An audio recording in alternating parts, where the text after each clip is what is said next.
हमारे झारखंड के इतिहास में सरहुल के बाद सबसे ज्यादा मनाए जाने वाला पर्व है करम पर्व। रोरमन सबके जोहार।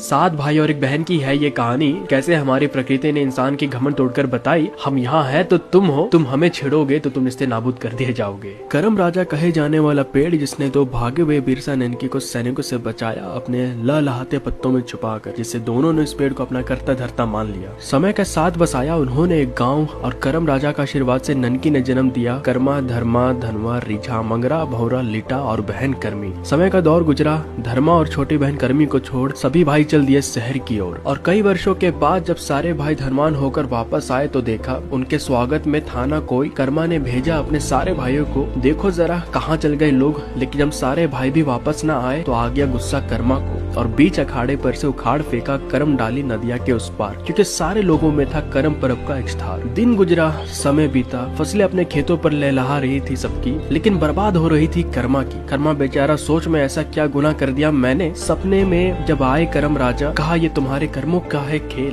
बीते वर्ष तुमने जो मुझे उखाड़ फेंका था नदिया के उस पार, जब तक तुम मुझे सम्मान के साथ करोगे नहीं विराजमान गाँव के बीच अखाड़े में, तब तक रहेगी तुम्हारी दुर्दशा। कर्मा निकल पड़ा डाले की खोज में, भूख लगी, प्यास लगी, लेकिन कुछ नसीब न हो सका क्योंकि प्रकृति उससे नाराज जो थी। फिर मिला एक मगरमच्छ जालों में फंसा। बेचारे कर्मा ने रोते हुए उसको सुनाई अपनी कथा। मगरमच्छ ने कहा, कर्मा तो मुझे आजाद तो कर, ले जाऊंगा नदिया के उस पार जहाँ बसेरा है करम डालियों का। कर्मा ने भरोसे के साथ आजाद तो किया और मगरमच्छ ने अपना वादा निभाते हुए अपने पीठ पर सवार कर कर्मा को पहुँचा दिया वहाँ जहाँ था बसेरा करम पेड़ों का। कर्मा ने 3 डालियों को काट कर सम्मान के साथ विराजमान किया गाँव के बीच अखाड़े पर। और बेचारा बहुत दिनों का भूखा प्यासा खा पी भी सकता था। और फिर उसने लगाई फसल तो इस बार खराब न हुआ क्योंकि प्रकृति उससे नहीं थी नाराज और कर्मा ने सीख लिया था एक गहरा राज।